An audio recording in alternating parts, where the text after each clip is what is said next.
ব্রিটেনের ইকরা বাংলা টিভির উদ্যোগে পূর্ব লন্ডনের ফিল্ড গেটে অনুষ্ঠিত হয়েছে প্রবাসে বসবাসরত প্রবীণদের নিয়ে এক ব্যতিক্রমী সমাবেশ।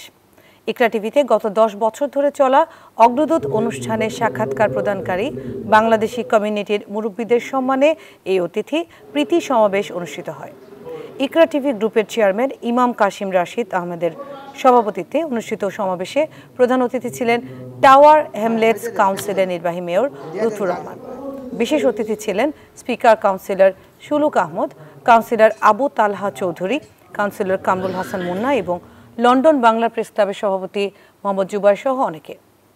মাওলানা আব্দুল বাসিত এবং মুফতি সালেহ আহমেদের পরিচালনায় সমাবেশে স্বাগত বক্তব্য রাখেন KM আবু তাহের চৌধুরী।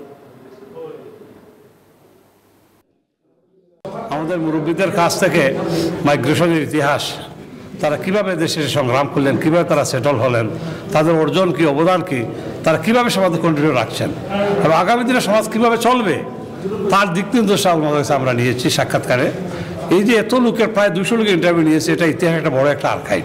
ইকরা বাংলার রীতিমতো চাঞ্চল্যের সৃষ্টি করেছে এবং আমরা যারা পরবর্তীতে এসেছি ইউকেতে আমাদের যুগসূত্র অতীতের সঙ্গে ইতিহাসের সাথে গড়ে তোলার ক্ষেত্রে তার অবদান অপরিসীম। বান্ডেল থাকলে প্রতি সেনমানিতে টাকা বাঁচবে। বিকাশ সেনমানি বান্ডেল কিনে জিতুন প্রতি লেনদেনে।